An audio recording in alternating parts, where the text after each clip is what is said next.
You are enough. I know that might be hard to hear right now, because somewhere along the way, you started keeping score, measuring yourself against who you were supposed to be, against what you were supposed to have accomplished by now, against the version of yourself you imagined when you were younger and full of hope. And the gap between that person and the one you see in the mirror, that gap feels like failure. But I want to bring you to a moment in Scripture. Paul, writing from a prison cell, not from a pulpit, not from a place of comfort, but from chains.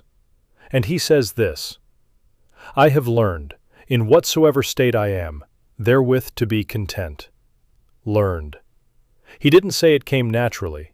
He didn't say God snapped his fingers and the peace just arrived. He said he learned it.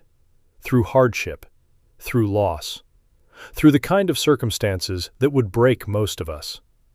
And that word, learned, it's important, because it means contentment is not a personality trait you either have or don't have.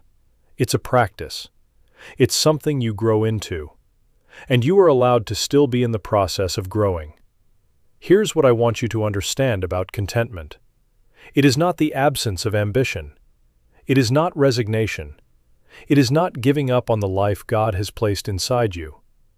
Contentment is the deep, unshakable conviction that God is not finished with you yet, and that where you are right now is not where you will always be. So stop waiting until you feel ready. Stop waiting until the circumstances line up. Stop waiting until the version of yourself you imagined finally shows up. Because here's the truth. God does not call the qualified. He qualifies the called. Moses couldn't speak. He stood at the burning bush and told God he had the wrong man. David was the youngest, the overlooked one, the one nobody thought to bring in from the field when the prophet came looking. Peter was impulsive and loud and denied Jesus 3 times on the worst night of his life. Paul, before he was Paul, was hunting Christians down and watching them die. And God used every single one of them, not in spite of their weakness, through it. Your weakness is not a disqualifier. It is an invitation. An invitation for something greater than your own strength to show up. An invitation for God to write a story that leaves no doubt about who gets the credit. I want you to think about something. The enemy of your soul does not waste time on people who don't matter. He doesn't spend energy discouraging people who pose no threat. The fact that you are fighting, the fact that doubt and fear and that voice that says you're not enough keep showing up, that says something about you. You are worth the fight. You woke up today. You are still here. And that matters more than you realize. There is a version of your life that only you can live. There is a purpose woven into you that predates your birth. The Scripture says God knew you before He formed you in the womb.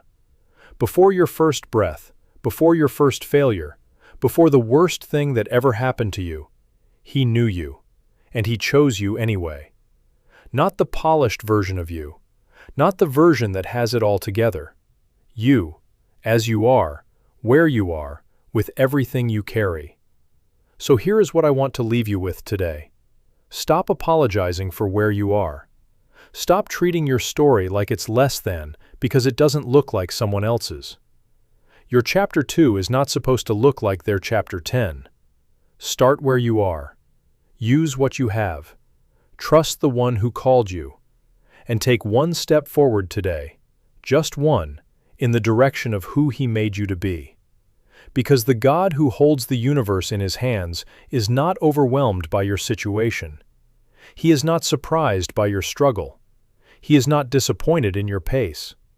He is for you. He is with you. And He is not done with your story. Not even close.